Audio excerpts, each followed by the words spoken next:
you guys, it's Sam and we are back for week 3 of Disney Halloween dessert dupes. So this week I put a poll out on my Instagram stories and I let everyone decide what we would bake this week, and the winner was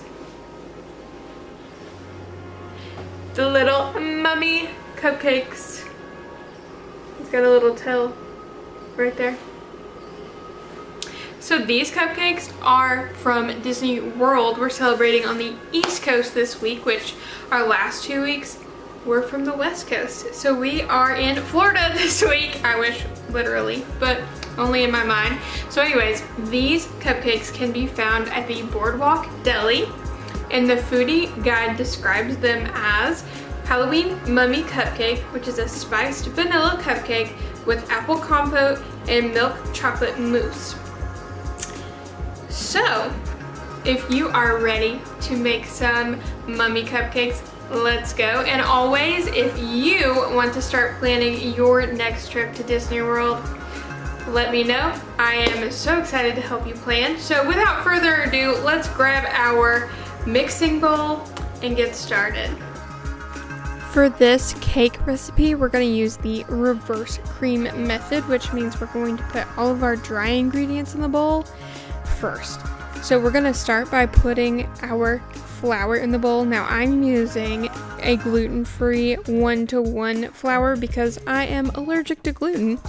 So if you are gluten-free as well, you can use a gluten-free alternative flour for this, or you can use regular all-purpose flour. Then we're going to add our granulated sugar, and all of those amounts are going to be on your recipe card, which will be linked below the video. And lastly, we're going to add our cinnamon. I have pumpkin pie spice, but you can use nutmeg if you have it, and our baking powder. We're going to lift the bowl up and let that mix together on low just until all of those spices and flour and sugar incorporate together. Now, like I said a minute ago, I'm using pumpkin pie spice in this recipe, but if you don't have pumpkin pie spice, you can instead use just nutmeg or ginger or some other, nice spicy seasoning. Think about what you would have for your Thanksgiving desserts, your pumpkin pie, whatever. Now, once that is mixed together, we're going to add our butter. Now, our butter is at room temperature and I just cubed it up. So we're going to let that incorporate until it's got a really nice consistency. There's no clumps of butter, and it looks like almost a cornmeal, where it looks like a thick kind of texture. Now we want to let this incorporate for as long as it needs to make sure there are no butter chunks in it.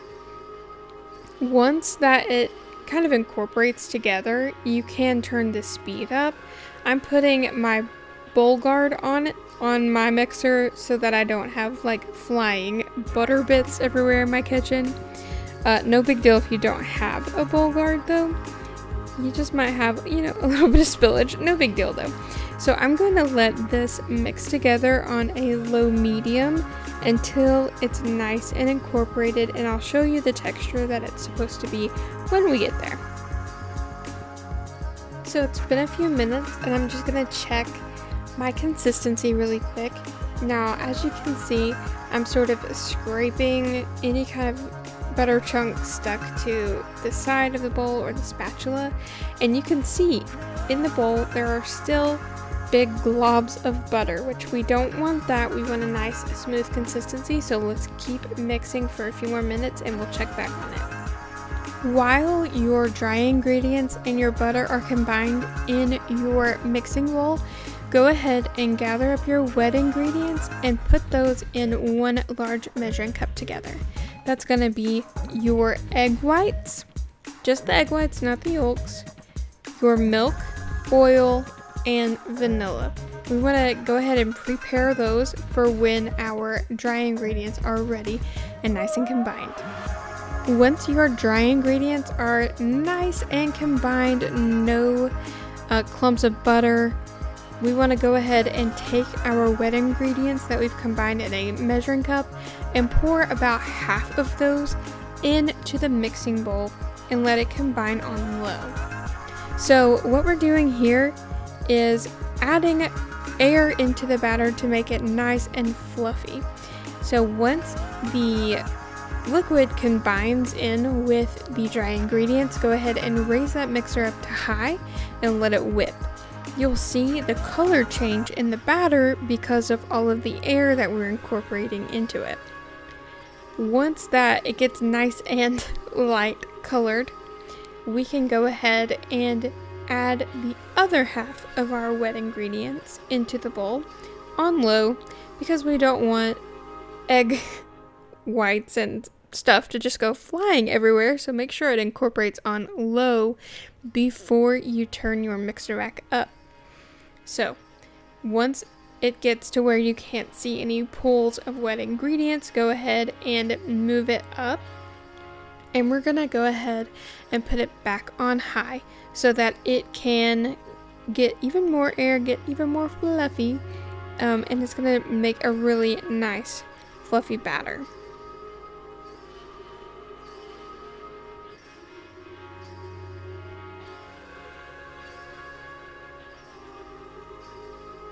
Once we have whipped our batter up nice and fluffy, you will see it's a nice thick consistency. And with that, we're going to fill our cupcake tins. So I have 12 cupcake liners here, and I have sprayed them with oil just because I hate when cupcakes stick to the liner. Hate that. So I'm taking a scoop and putting a scoop in each cupcake liner. If you don't have a scoop, that's okay. Just fill it about 3/4 of the way full, and that works just fine. While you're doing this, you'll want your oven to be preheated to 350 so that we can pop our cupcakes into the oven, and we're ready to throw them in. Make sure that you have your oven rack at least in the middle, if not a little bit higher in your oven, because you don't want the bottoms of your cupcakes to bake too fast and get burnt while the tops are not done yet. While our cupcakes are in the oven, we're going to go ahead and get our ganache going. So taking a bag of milk chocolate, I'm using Ghirardelli, but whatever brand you like, just make sure that it's about 11.5 to 12 ounces of chocolate chips. And I'm putting those in a microwave safe measuring cup, and to that I'm going to add 1 cup of heavy whipping cream.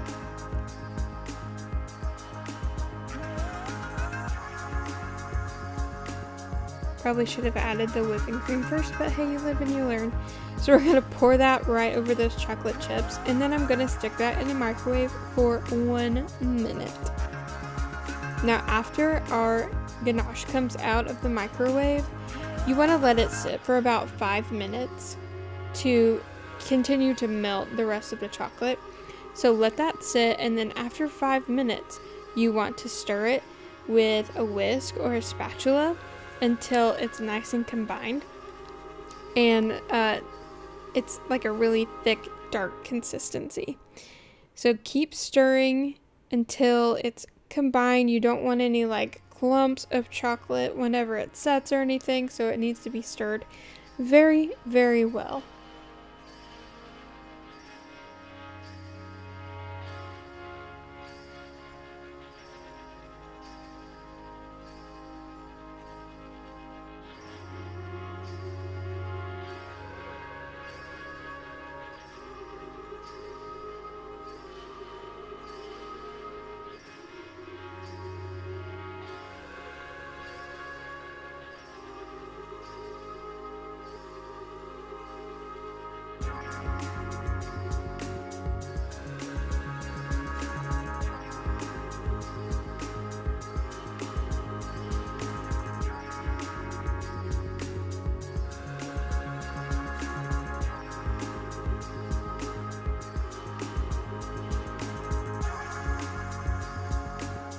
Once you have it combined all the way completely, you want to cover it up and stick it in the fridge to cool down. Next, we need to work on our apple pie filling.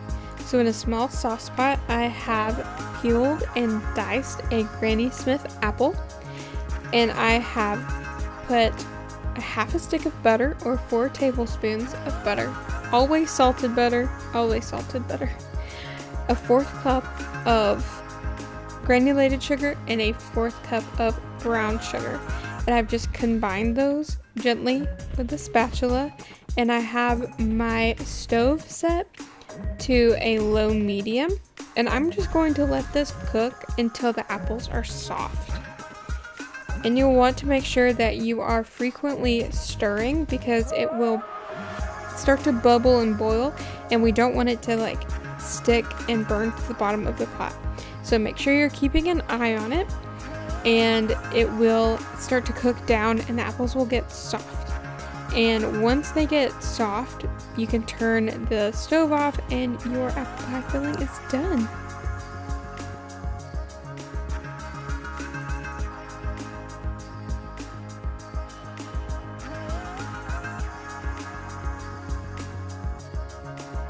We're multitasking here, so make sure you keep an eye on that filling. But while that's cooking down, we are going to whip our ganache. So taking the ganache out of the fridge, you'll see that it's nice and thick and shiny and beautiful. And we are putting it in the bowl of our stand mixer with the whisk attachment this time instead of the paddle. And we want to just empty all of that into the bowl. And we're just gonna rip it up to 10 and let it whip.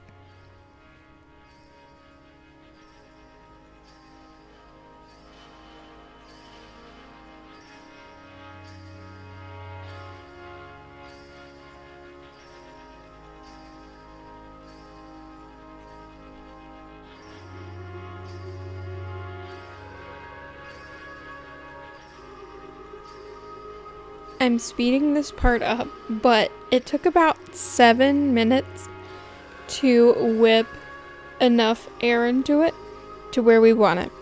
The color is very light brown, and it's got this really nice whipped cream texture to it when it's done.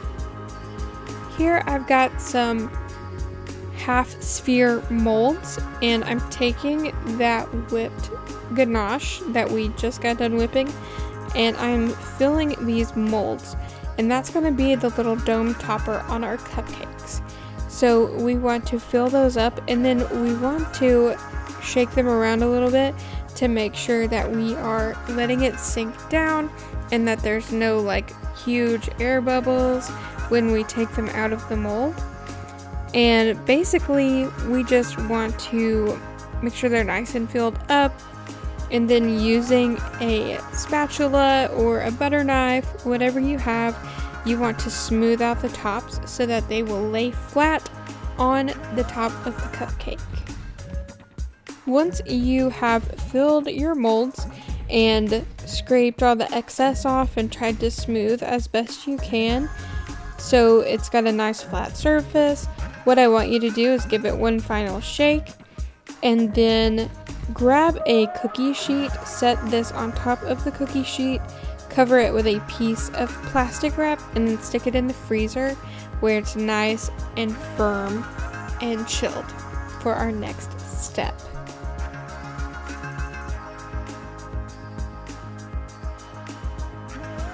While your cupcakes are cooling, your apple pie filling is cooling, and your ganache domes are freezing, we're going to make a small batch of vanilla buttercream to use as the little mummy wraps.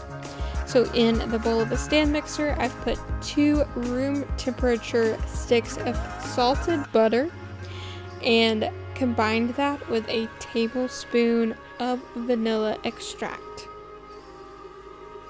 To my mixer, I'm going to add about 4 cups of powdered sugar, or a pound, or half a bag.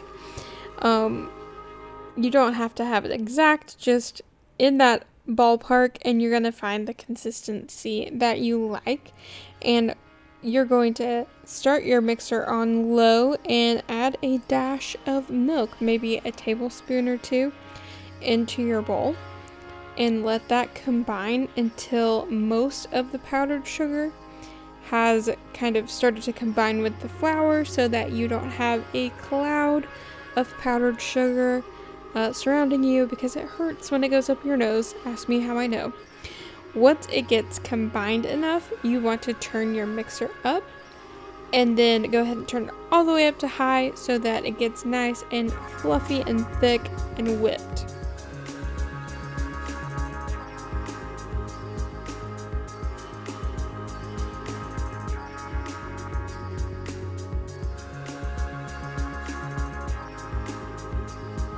Alright, and once it's combined, you can turn your mixer off, grab a spoon, of course, and have a taste test. Make sure that the texture is to your liking. If it's too thick, add a little bit of milk. If it's too thin, add some more powdered sugar. Okay, so we need to make the little ears, tail, and little eyeballs for our cupcakes. So melting some chocolate melts, I put those in a piping bag, and then I have a plate and a piece of parchment paper, and we are just going to pipe some circles onto the plate.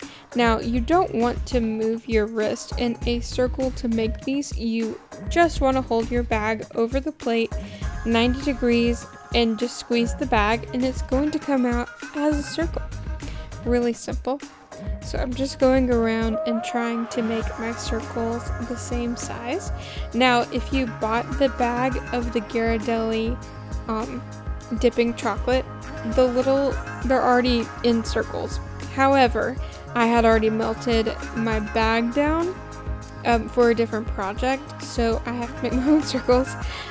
And now I am making some little tails and experimenting with sizes and shapes and thicknesses that I would like.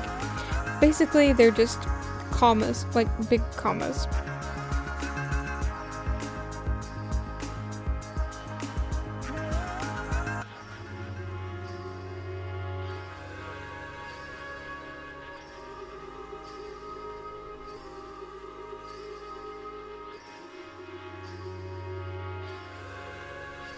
A few minutes after I had put my plate in the fridge, I forgot to pipe the little oval eyes.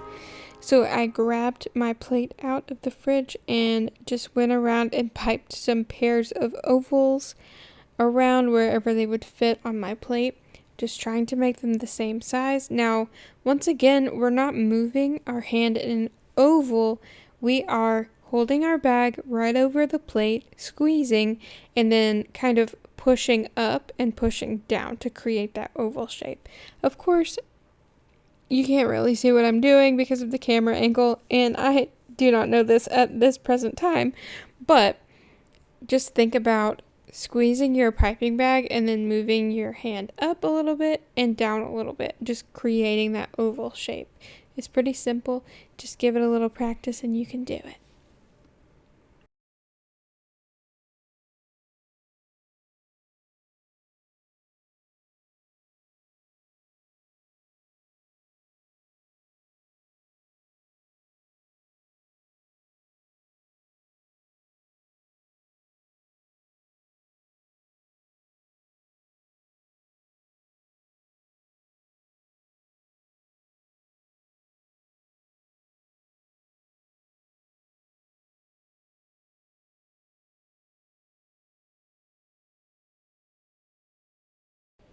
It's finally time to assemble our cupcakes. So I have one of our cupcakes, and I've just taken a knife and cored out the middle and put some of my apple pie filling. Now I'm going to take my frosting bag and I'm going to put a little bit right in the middle there, just to help my whipped ganache hang out and stay in the right place. And I forgot what I was doing already. So I'm going to put my little dollop of buttercream right there over the top and grab my chocolate topper and center it on top of my cupcake. Then I'm going to use my piping bag to go around the edge of where the chocolate and the cupcake meats and give it a little border. And it is so hard to pipe with a camera in between your head and what you are looking at. This is difficult. I had a whole entire DSLR camera in between me and my cupcake, and so this was a challenge. But I'm just going to take my piping bag and go around and make some stripes. And you know, he's a mummy, so it doesn't need to be in any sort of pattern. You just have fun with it. Just make as many stripes as you would like.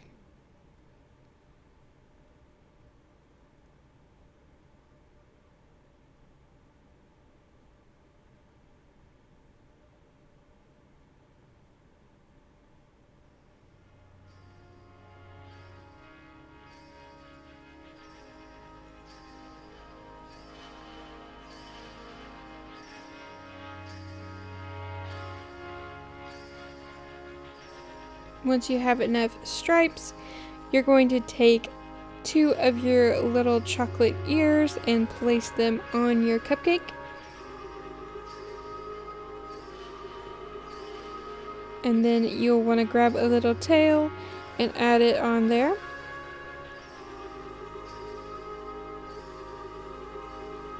And then last but not least, your little pair of oval eyes.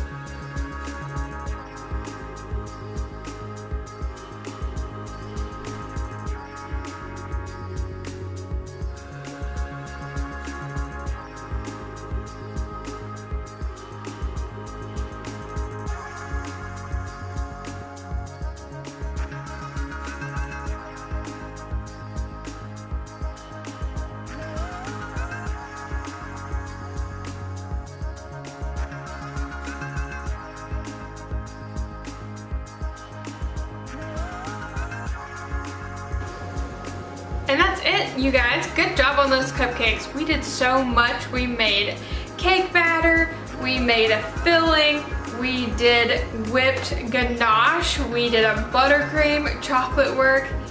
We did so much today, and I hope you guys enjoyed every step of the way. And now I hope that you go and eat some snacks with your friends.